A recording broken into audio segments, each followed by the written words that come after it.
verdad es que hoy en día si no mides y no aportas datos parece casi como que no existes. Entonces nosotras empezamos también a aportar algunos datos. Como decir que más de 16.000 personas han pasado por esta sala del Instituto Cervantes, o los más de 50 podcasts que llevamos con Radio Exterior de España con un programa propio a través de Punto de Enlace, o el casi 1 millón de visualizaciones de los vídeos en YouTube, o por qué no decirlos también contribuyendo a la lectura a través de nuestra colección Semblanzas, que llevamos 2 volúmenes, y bueno, para una organización pequeña como es la nuestra, pues ya llevamos más de 1.400 libros vendidos, de lo cual pues estamos contentas y orgullosas. Pero en fin, todo esto lo que hace es que nos ayuda a perseguir nuestra misión, esa misión que en realidad es romper esas cadenas invisibles que la sociedad, bueno, pues ha ido forjando y de esa manera invisibilizando a muchas mujeres. Si nosotros logramos ese propósito, lo que haremos es dar visibilidad de la mujer precisamente para poderla posicionar donde le corresponde, y le corresponde por su propia valía.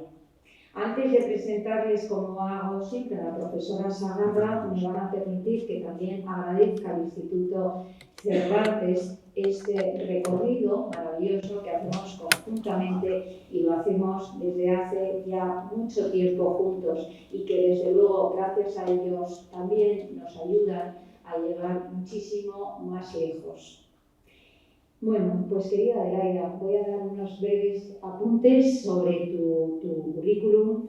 Ella es profesora de Historia de América en la Universidad de Burgos, formada en la Escuela Americanista de Valladolid, donde inició su investigación, pero también la docencia lo hizo entonces en el campus de Burgos de la Universidad de Valladolid, es decir, que su actividad se desarrolló desde 1989 al 94 ligada a la Universidad de Valladolid, y después, desde que se inicia la Universidad de Burgos, allí contribuye a sentar el área de Historia de América de esa recién creada Universidad de Burgos, implementando las diversas asignaturas del plan de estudios. Sus principales campos de docencia e investigación se refieren a la historia de América en 2 líneas distintas: la época de los descubrimientos, la frontera, la etapa virreinal, las reformas y el proto-independentismo en primer lugar, pero también la historia de los Estados Unidos. Los intereses y los campos científicos de esas investigaciones se centran en proyectos de modernidad y su extensión a América, así como el papel de las oligarquías urbanas en todo este proceso. Por otro lado, también se ha centrado en contextualizar la realidad histórica de los Estados Unidos en la primera mitad del siglo XX para reconstruir las redes intelectuales y humanitarias femeninas como agentes en el hispanismo elitista y de mercado, desde una perspectiva prosopográfica de historia cultural y de género. Desde el ámbito científico ha colaborado activamente en investigación y en el revisionamiento de algunos de los grandes temas de la historia americana, y es asidua colaboradora y profesora invitada en diversas universidades americanas. Además, también me gusta decir que es la coordinadora de un libro que se titula Liberales, cultivadas y activas, redes culturales, lazos de amistad, que se publica en el 2018, que es un estudio científico de un homenaje a la genialidad femenina. Mujeres que se movieron por redes ya existentes, como el sufragismo organizado, como grupos de intelectuales, ambientes filomasónicos, partidos políticos, la institución libre de enseñanza, grandes universidades que tenían influencia internacional, asociaciones o que crearon otros. Y todas ellas aportaron las necesidades sociales desde sus compromisos culturales y políticos. En definitiva, son historias personales que se cruzan generando relaciones personales, redes culturales y lazos de amistad entre mujeres coetáneas de diversas generaciones. Y eso, querida Adelaida, me suena mucho, porque realmente la esencia del Círculo de Orellana, y aquí hay muchas, también está un poco en ello. Y ya para terminar, decirles que, querida Adelaida, que hemos visto últimamente bastante en Madrid, por lo menos yo he escuchado un par de conferencias sobre Doña Isabel, la reina de Castilla, una de ellas creo que Dios por la historia es quien las ha organizado, y también las jornadas que organizasteis previas al estreno de la película de Hispanoamérica, y por supuesto eres una de las historiadoras que has participado en esa película. Así que enhorabuena por todo ello y con ustedes ya deseando escucharte. Muchas gracias.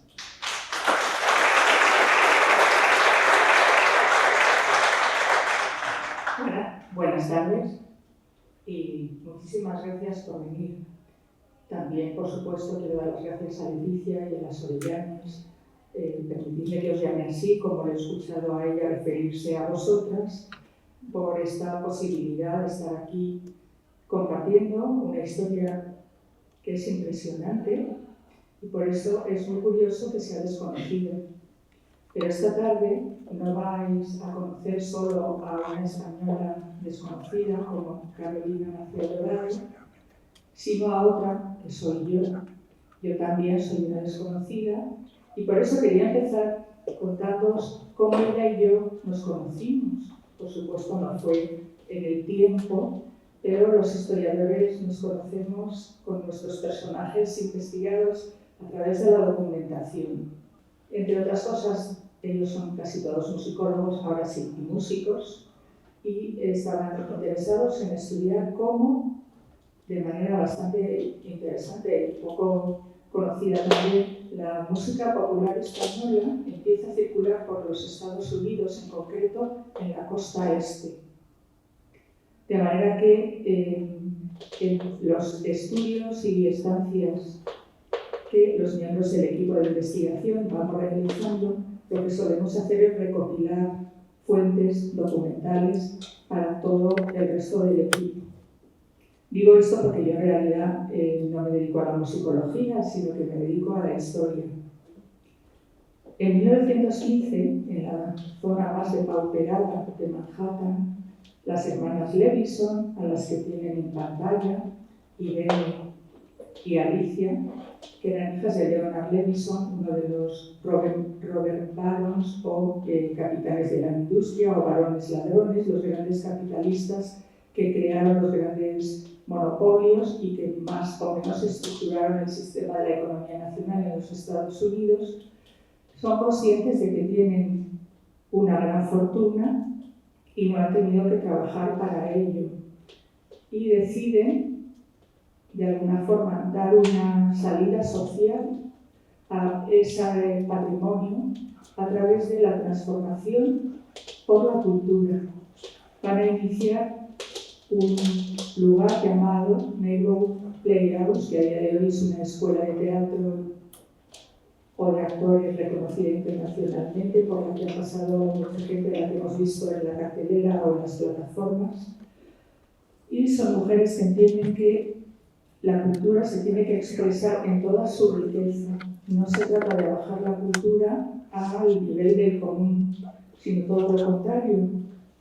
Ayudando al común a llegar a ese nivel cultural, pues entonces se eleva de alguna manera pues todas las capacidades y competencias que luego esas personas que van por la escuela van a poder poner como un valor en su futuro trabajo, etc. Como eran buenas amigas de Kurt Schindler, del que luego les hablaré, y no nos estamos yendo de Carolina Marcial Dorado, no se preocupen, pues entonces la música española llegó a las hermanas Levison. Allí se cantaba en vasco, se cantaba en gallego. Para ellas el folclore español no es Andalucía, no son pues las mujeres bailando flamenco, los toreros o la guitarra, que también, pero tienen una idea como muy profunda de la diversidad y la riqueza cultural de España. En 1935 deciden hacer algo especialmente bonito, fuerte o rico para celebrar los 20 años. En esos 20 años, fundamentalmente, lo que enseñaban a los niños y a los jóvenes que iban por allí eran canciones de distintos pueblos, de Europa, de Asia, de África, para mostrar cómo todos los pueblos cantan cuando siegan, todos los pueblos cantan cuando nace un niño, todos los pueblos cantan en las bodas, en los funerales. Y con esto quieren poner de relieve que en el fondo tenemos mucho más de común que de diferente. Para ellas esto era una vía al pacifismo. Piensen que estamos en 1935 y va a empezar la década más sangrienta de la historia, 1935-1945, por desgracia de momento, ¿no? Entonces deciden hacer una representación de bodas de sangre, algo nada fácil, y va a ser en inglés.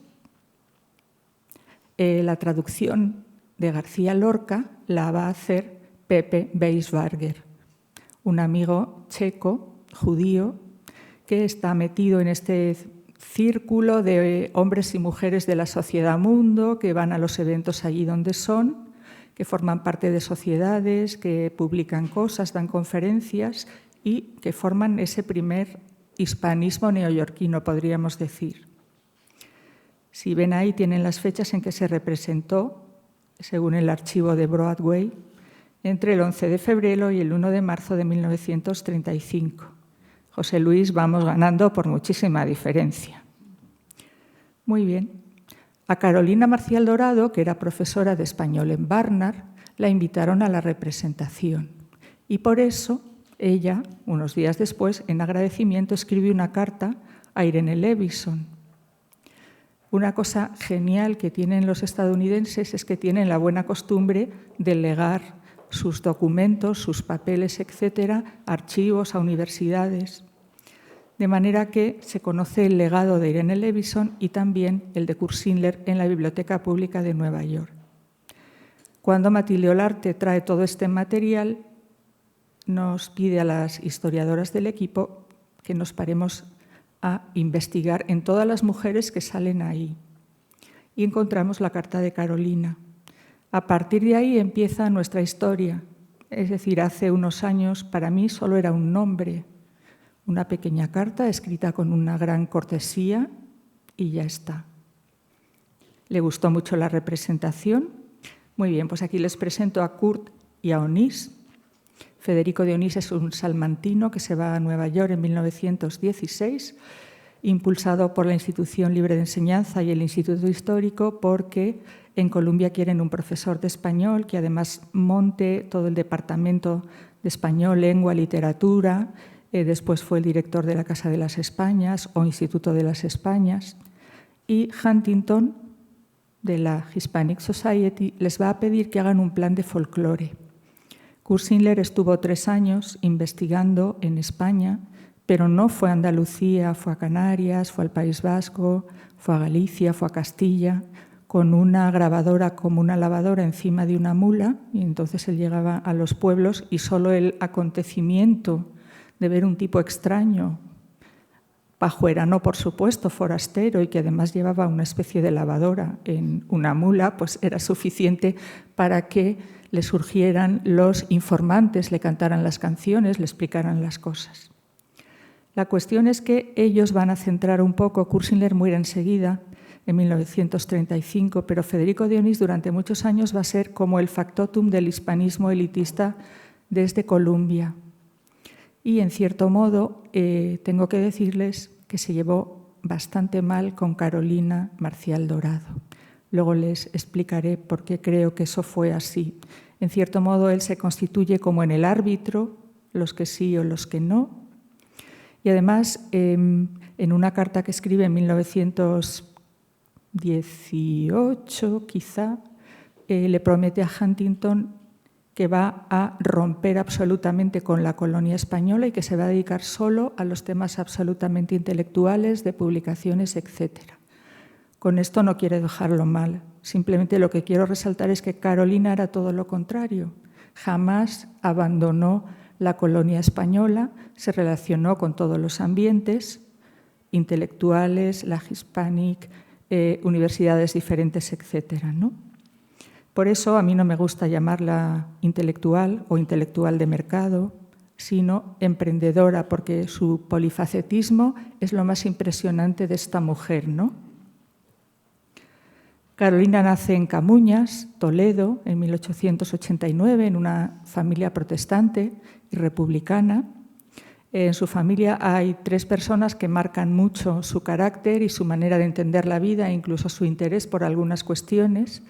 La primera es su madre, María de la Luz Dorado, a la que dedica su segundo libro, Primeras Lecturas, y habla de ella como la luz de toda su vida, y ahí explica en la dedicatoria que le enseñó las canciones, le contó las leyendas, la dormía con los cuentos.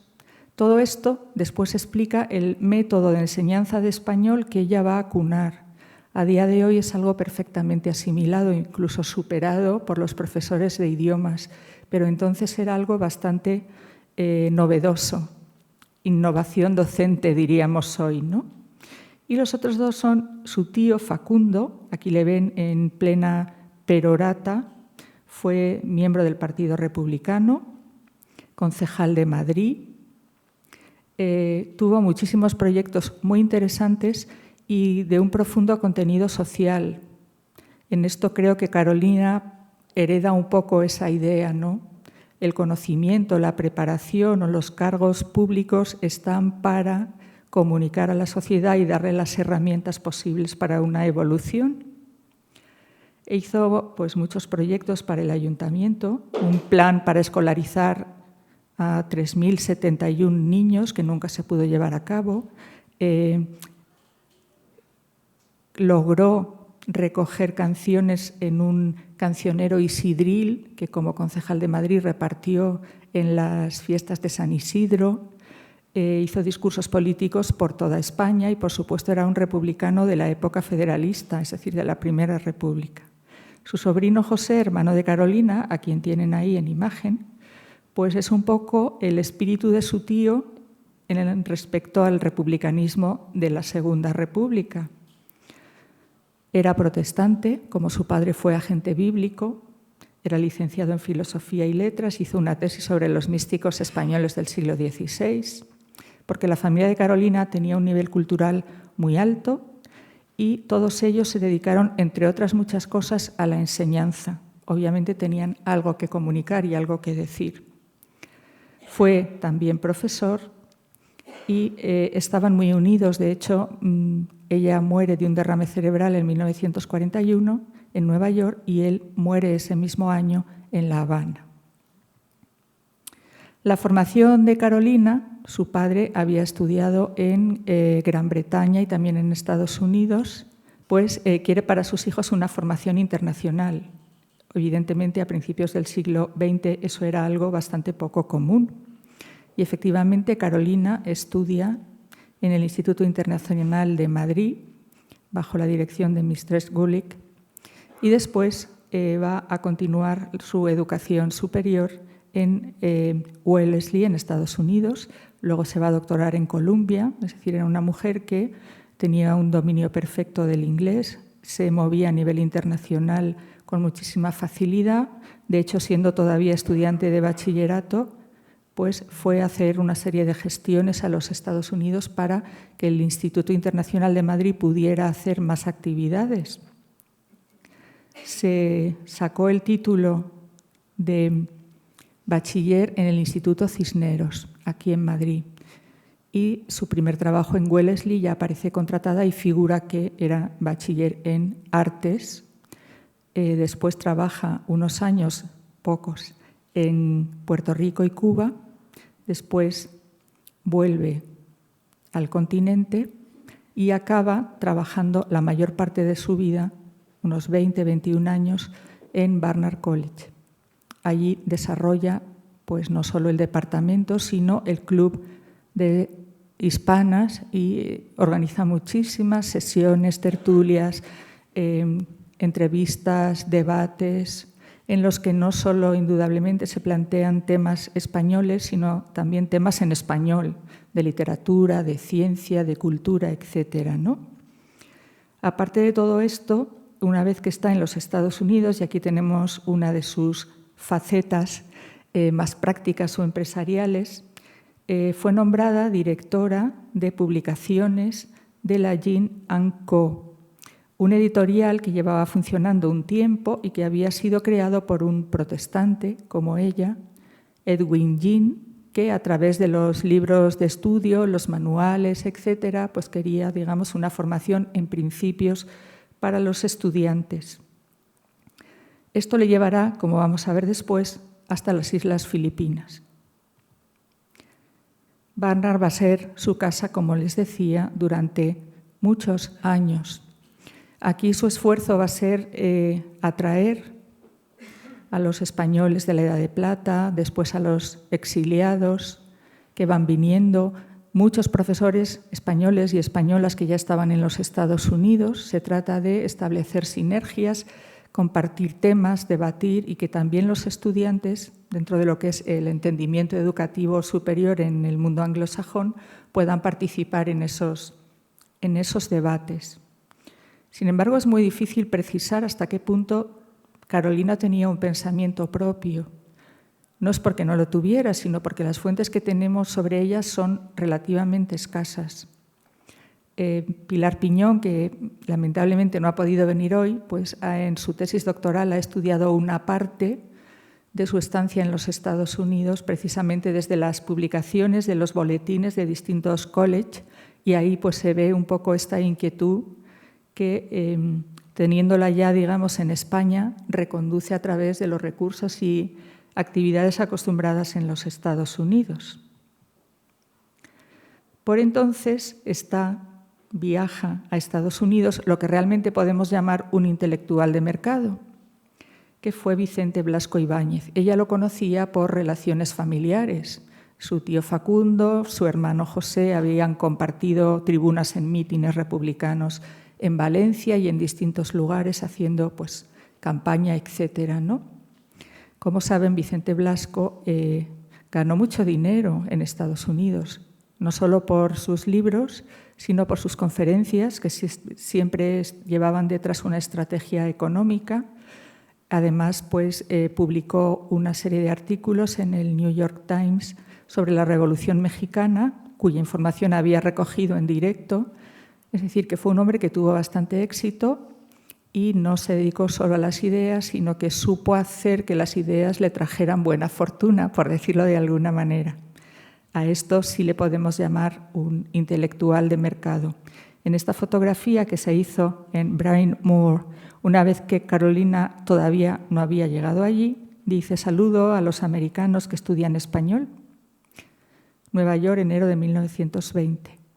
En realidad, Carolina lo que va a hacer como trabajo profesional es precisamente esa enseñanza del español.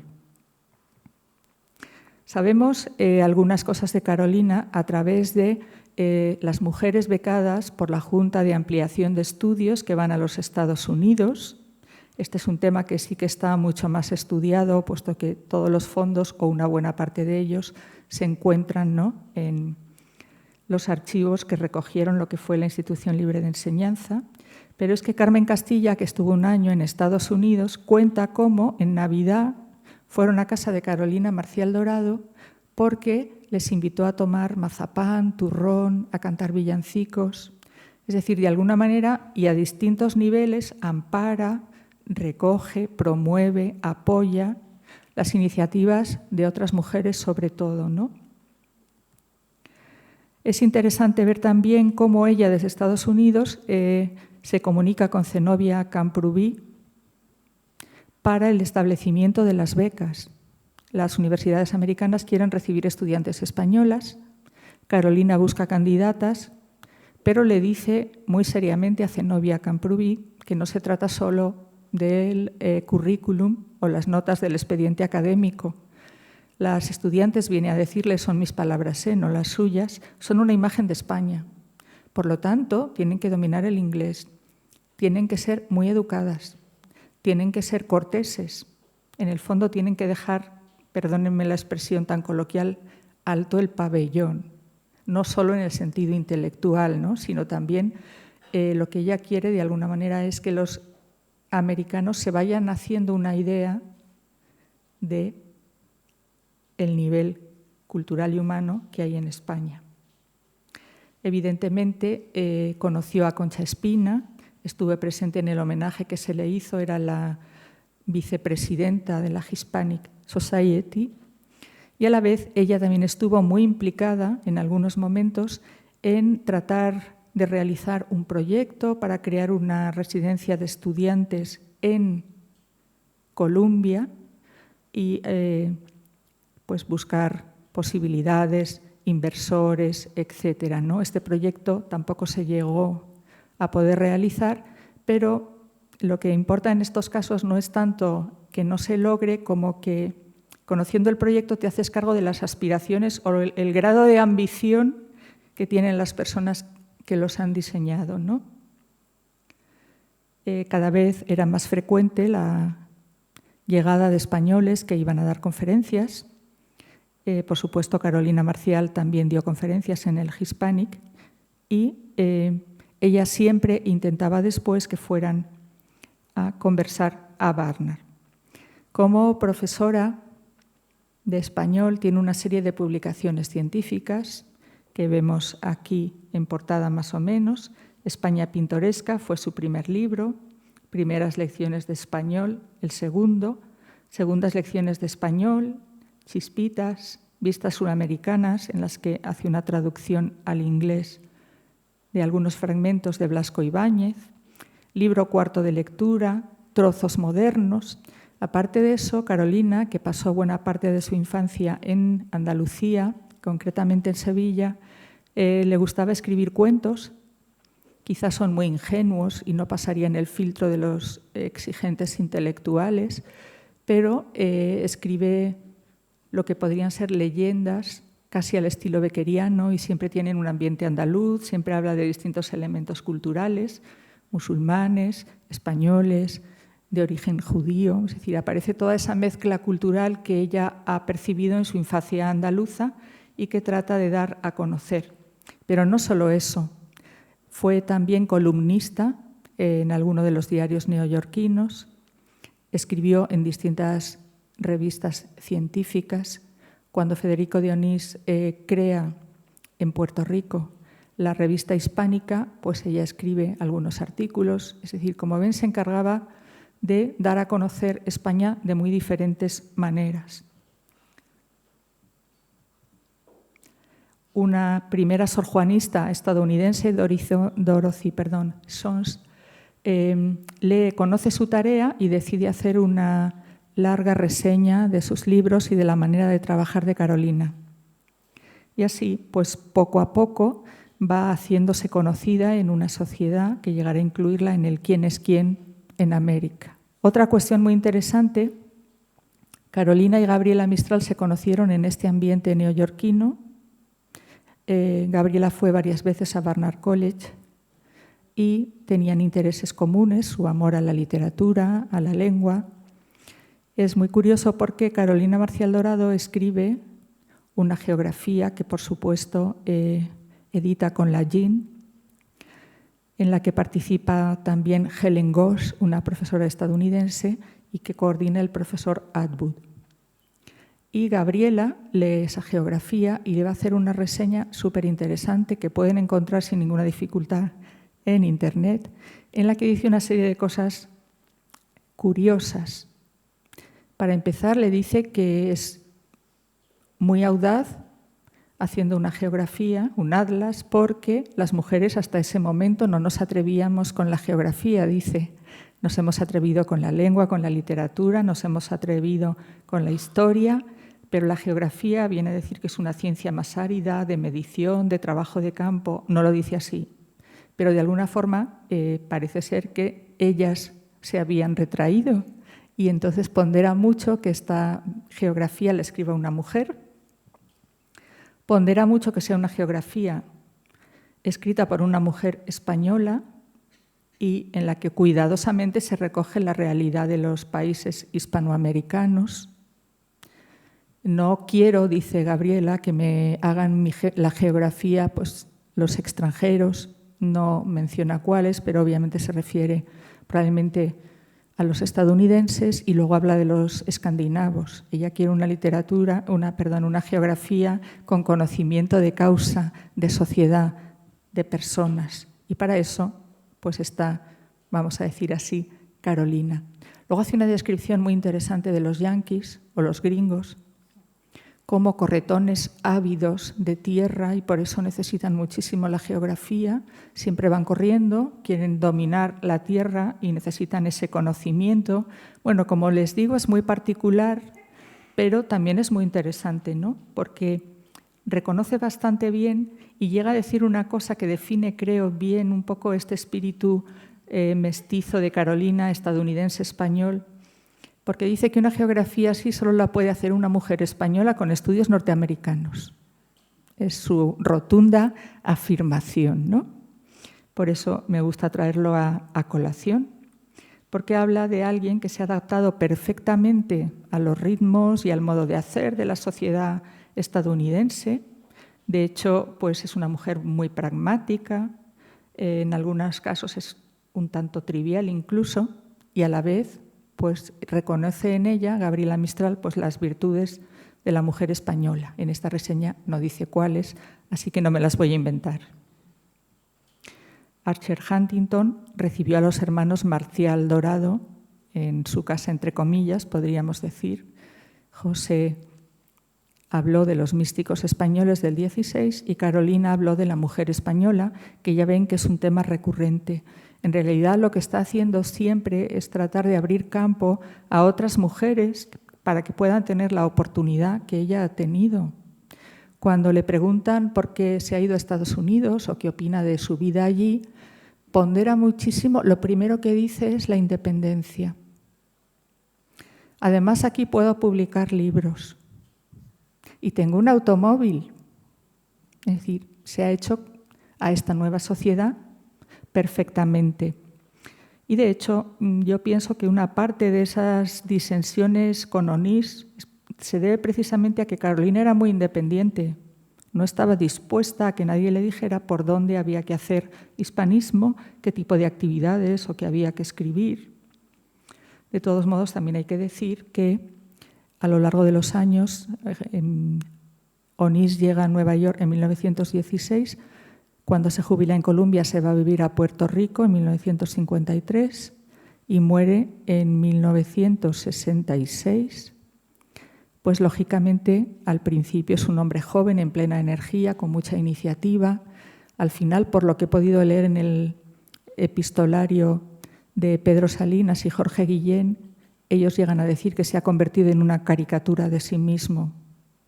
Y dentro de esa caricatura cada vez se ha hecho más seleccionador, podríamos decir de alguna forma. Claro, Carolina no pasa por ahí. Y además, como les decía, él cada vez se focaliza más en la élite intelectual y ella nunca renunció a ningún ambiente. Nada le parecía perder el tiempo. Y en realidad lo que yo encontré en servicio de mi grupo de investigación, que como les he dicho es de musicólogos, en sus libros, pues es lo que yo llamo el cancionero disperso. Ella enseña español a través de las canciones.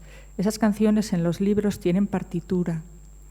Entiendo que su idea era que esas canciones en casa de los estudiantes se pudieran tocar al piano, a la guitarra, y por eso alguna vez me he planteado si sería posible comprobar que esto se hizo. Evidentemente es súper difícil, es buscar una aguja en un pajar. Cuestión interesante, como ven, en España Pintoresca hay 4 y otras 5 canciones. En primeras lecciones están todas las de la columna de la derecha, no voy a contar porque nunca me salen las cuentas y me equivoco siempre con los números. Entonces es muy divertida su percepción porque, por ejemplo, a la Marcha Real le pone una letra que habla de la España pintoresca, del Cid, de los grandes pintores, es decir, en este sentido es un poco trivial. No pretende indudablemente desmerecer la Marcha de Granaderos o el himno nacional de España. Simplemente entiende que es pegadizo y entonces ayuda a fijar sonidos.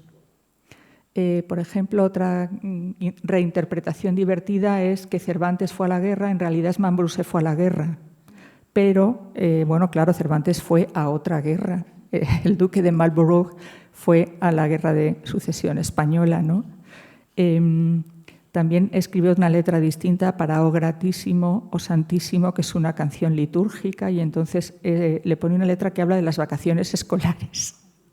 Evidentemente no quiere desmerecer ni faltar al respeto a la liturgia, simplemente que ella une lo pegadizo, lo común, lo que es fácil de cantar, con una serie de palabras, y pues ahí está, ¿no? Enseñando español a través de todas estas canciones. Por supuesto, hay mucho más. Acertijos, trozos de grandes escritores, no todo es, digamos, pues tan superficial. Luego en sus libros inventa un sistema interesante y divertido, innovación docente, insisto, diríamos hoy, y es que de vez en cuando aparece la carta de una estudiante inventada por ella, que se llama Elizabeth, que pregunta a los estudiantes una serie de cosas a los que ellos tienen que responder en español. Pues cualquiera que haya estudiado en un colegio inglés o francés, pues sabe de qué va esto, ¿no? Pero en ese momento, insisto, era una mujer muy rompedora. Otra cuestión interesante es que como representante de la Jean & Co., que era una editorial que pretendía vender muchos libros de texto, se vio envuelta en el proyecto de anglosajonización de las Islas Filipinas. Hubo 2 misiones a Filipinas, una en 1913, impulsada por el presidente Thomas Woodrow Wilson, que se la encargó a un amigo suyo, John Henry Ford, y él fue a Filipinas, vio lo que había y a su regreso le dijo que cómo pretendía civilizar a gente en un lugar al que habían llegado los europeos mucho antes que a los Estados Unidos. Pero luego llegó Warren Harding, del Partido Republicano, y entonces organizó una nueva expedición para imponer progresivamente, pero sin ningún tipo de duda, el inglés como lengua oficial. Intentó también anglosajonizar la cultura filipina y comprobar la situación política de las islas. Por otro lado, el Departamento de Guerra encarga a Carolina que vaya a Filipinas para vender libros, porque evidentemente cualquier cambio mental empieza en la escuela o cultural. Y ella va, como parte de esta expedición, Forbes Wood, a ver qué está pasando en las islas Filipinas. Y lo que está pasando allí pues es algo muy curioso.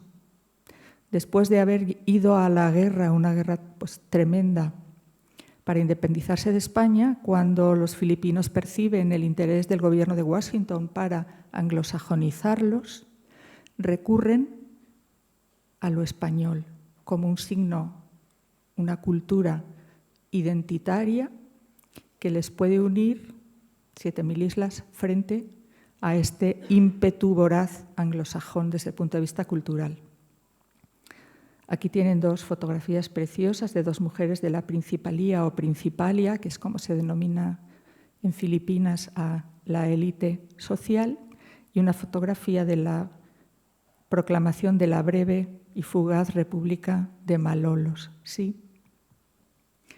Cuestión interesante, la zarzuela vuelve a Filipinas, pero claro, Filipinas utiliza el hispanismo como arma defensiva, pero también tiene un nacionalismo y una cultura pues muy antigua, propia. Así que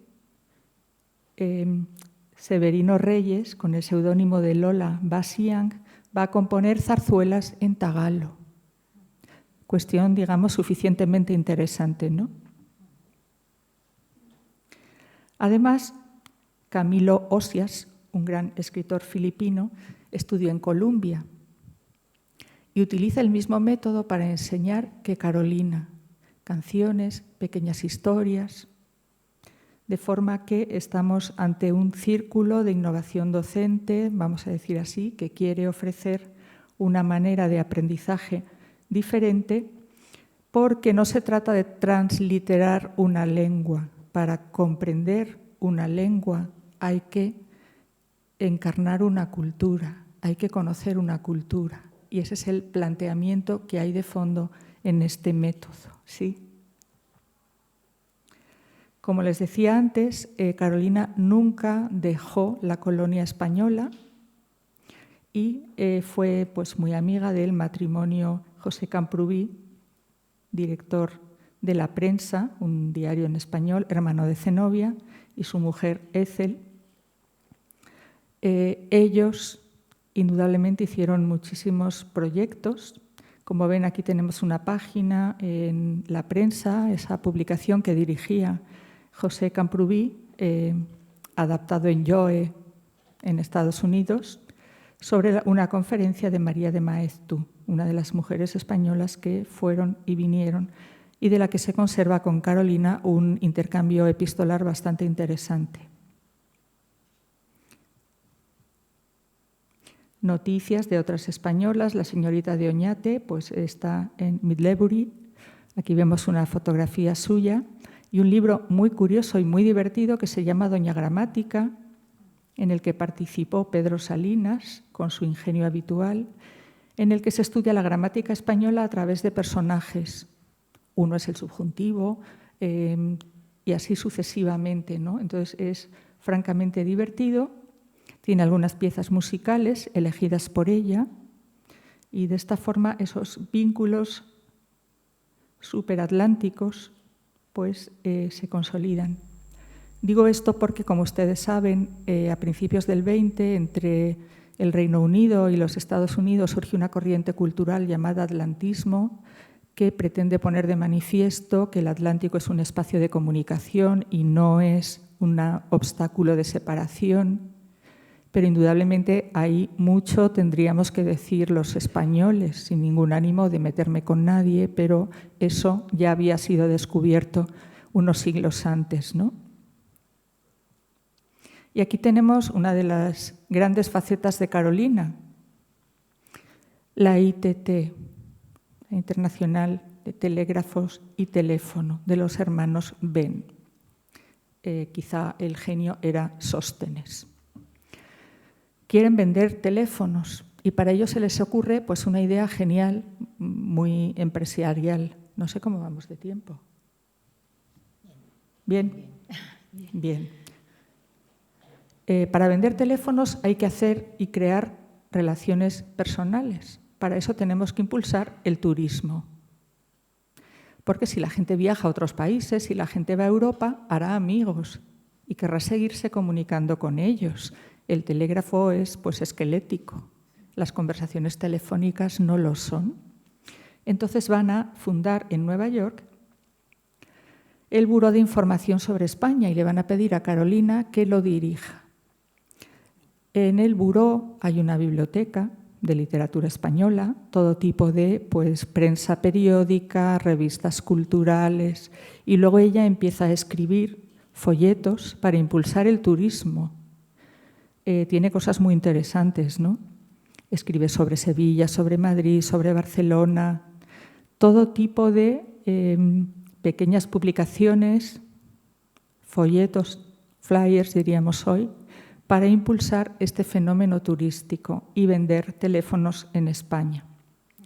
De estos folletos se divulgaron porque en algún momento pues, llegó una queja a Carolina Marcial Dorado porque el Correo Palentino le recuerda que en la tierra de Campos no solo hay ganado, también hay agricultura, artesanía y románico.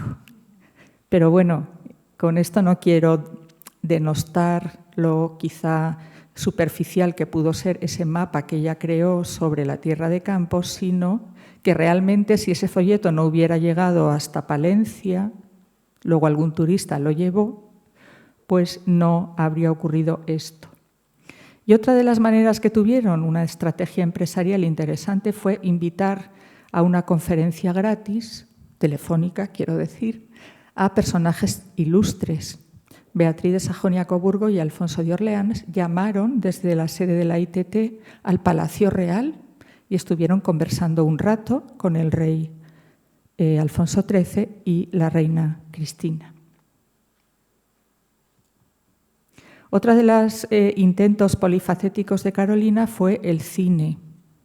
La adaptación de obras españolas, como esta Luis de Oteiza, El Diablo Blanco, que narra Las aventuras de un español, Pedro Ramírez, si no recuerdo mal, en la China, al cine. Insisto, esto nunca se pudo llevar a cabo, pero nos habla del imaginario emprendedor que tenía Carolina, ¿no?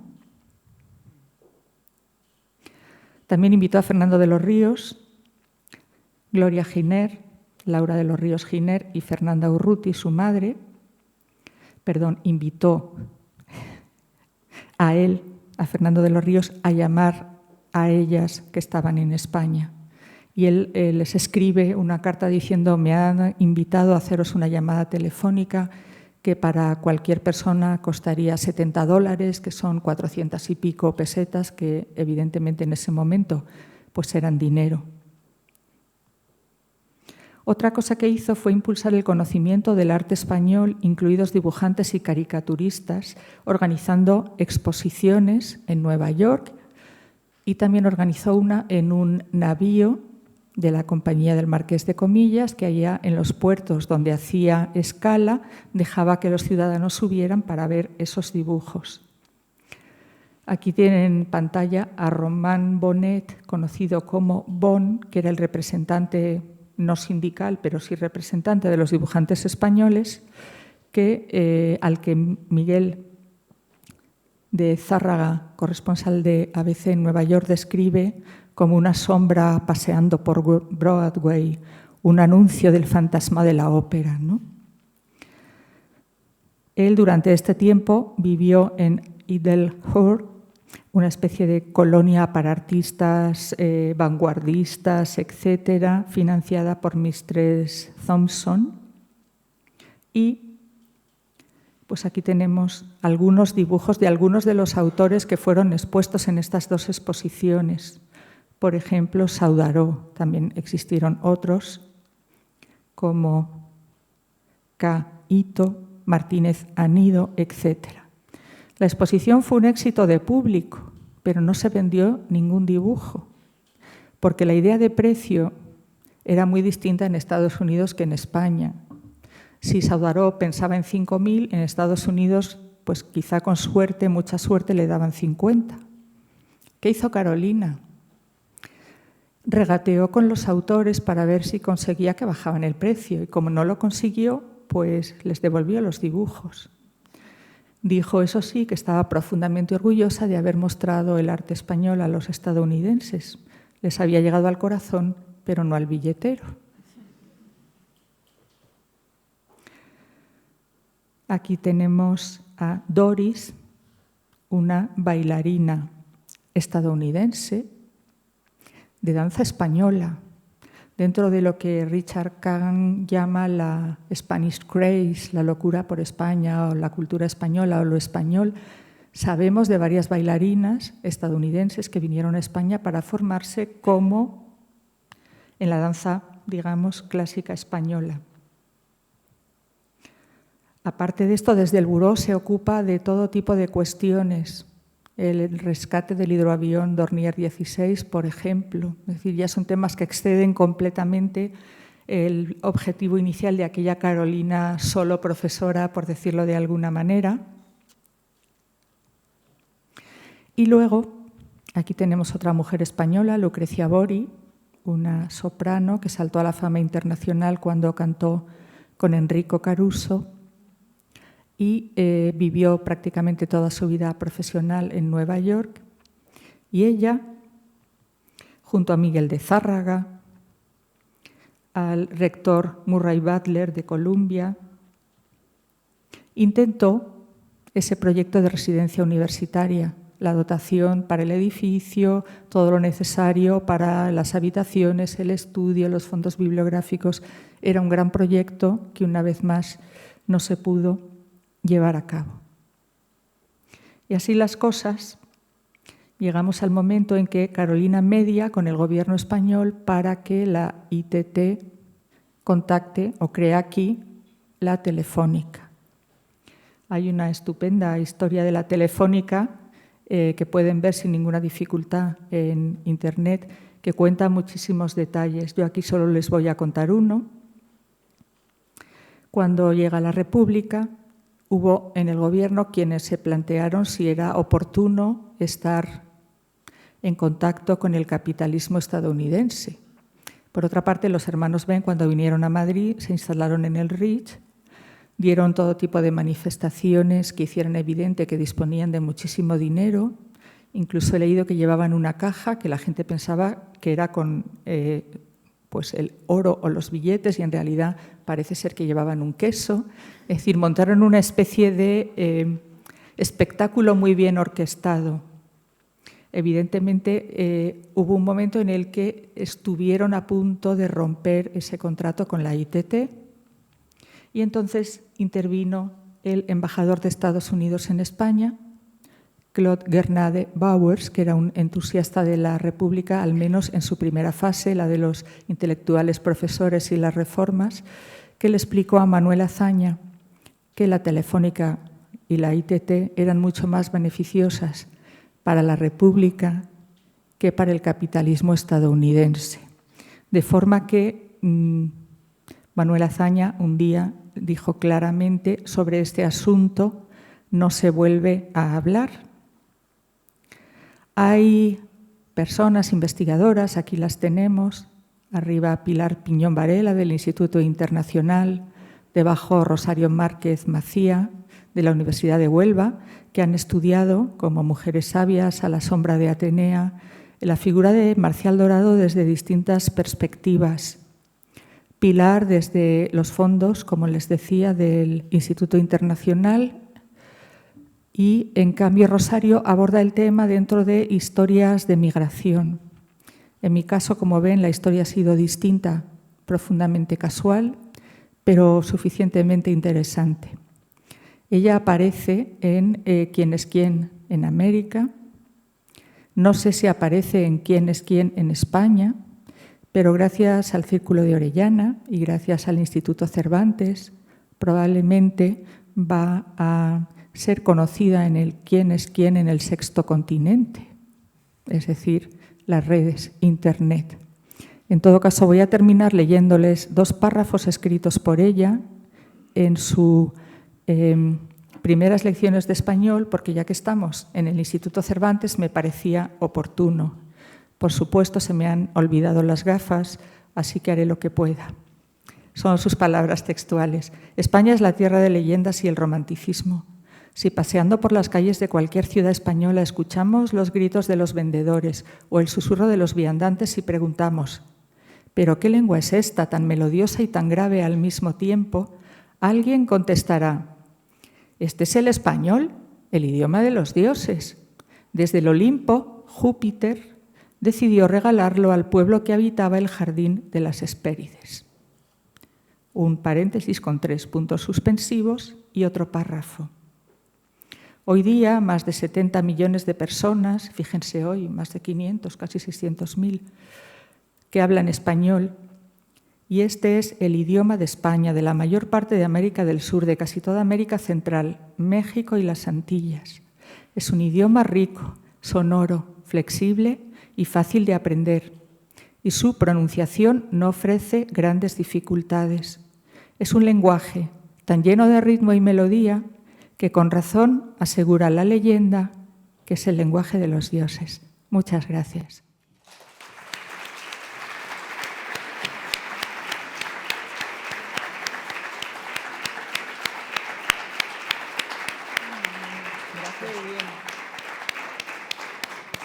Enhorabuena, Adelaida. Qué magnífico recorrido nos has hecho de una mujer tremendamente polifacética, como tú decías, emprendedora, innovadora, atrevida, generadora de redes, en fin, muchas cosas, muchas cosas. Yo no sé si quieren entre el público hacer alguna pregunta, teniendo aquí a Adelaida, si desean intervenir, alguna reflexión.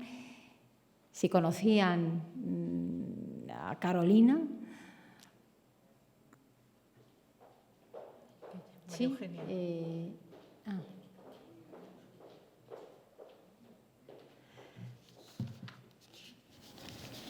Hola, buenas tardes. A mí me ha parecido, no tenía ni la menor idea de quién era esta señora, pero verdaderamente me quito el sombrero y sobre todo la manera de comunicar que ha tenido nuestra profesora. Es impresionante, nos ha tenido a todos pendientes, vamos, de cada palabra. Yo lo único que he echado quizá un poco de menos es que, aparte de esa trayectoria profesional brillante, nos contara un poco más el lado humano. Supongo que esta señora se casaría o no, tendría hijos o no. Es decir, pues no sé si le gustaba el chocolate. Parece una cosa un poco cotilla, pero es una cosa que sí que, no sé, termina de perfilar un poco el personaje.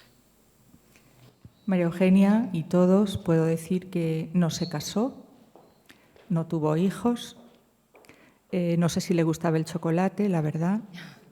Y ha dicho que le gustaba la independencia, le gustaba el mazapán, los turrones, le gustaban las tradiciones.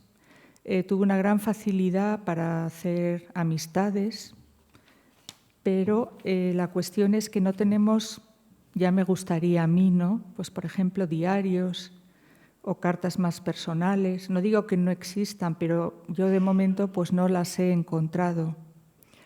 Pienso que era una mujer idealista, muy familiar. De hecho, su hermana Pepita, que estaba casada con el obispo anglicano de Madrid, se quedó viuda muy joven y tuvo una enfermedad bastante seria, y Carolina siempre le ayudó económicamente desde Estados Unidos. Y su madre, ya mayor, en plena guerra civil, cuando a Carolina le parece que no puede seguir sola, pues viene a buscarla y se la lleva a Estados Unidos. En este sentido, sí era una persona muy familiar. Ya he dicho que realmente con su hermano José, aparte de ser hermana, pues tenía una gran amistad, cosa que no siempre ocurre. Hay veces que uno tiene hermanos que son hermanos, pero quizá no son amigos. Ella sí tenía a sus hermanos por amigos. Por lo que he podido leer respecto a los comentarios que hacen sus alumnas, pienso que sí tenía una preocupación humana por hacerles acogedora. En el caso de estudiantes españolas que pasan una larga temporada en Estados Unidos, su vida allí, y de alguna forma precisamente es a través de que no echen de menos en determinadas fiestas pues dulces o costumbres, es decir, españolizando un poco, hogarizando culturalmente un poco, en ese sentido su estancia. Y personalmente la verdad es que no puedo decir mucho más. Entiendo que tuvo que ser una mujer entusiasta, porque casi muchos de sus proyectos no salieron adelante y sin embargo no dejó de proyectar, que es algo impresionante, creo yo. También hemos visto, ¿no?, que tuvo algún enfrentamiento con, vamos a llamarle, el hispanismo oficial, pero no se doblegó, es decir, tenía carácter y personalidad. Pero yo no he podido acceder a fuentes que nos puedan explicar un poco más esa otra faceta más íntima o más personal. Sí recuerdo haber leído que ella dijo claramente que no era de las que se casaban, pero no explicó por qué. Y Miguel de Zárraga, el corresponsal, en algún momento, y dentro del lenguaje pues ampuloso y quizá chocante de esos años de principios del 20, viene a decir que ella ejerce una especie de sacerdocio cultural de lo español en Estados Unidos, etcétera. Pero no puedo aportarles más datos, ya lo siento. Habrá que buscar y, por favor, María Eugenia, si usted encuentra alguna cosa, no dude en contármelo. Porque es verdad que esos perfiles son muy interesantes, pero a veces están muy ocultos. Gracias.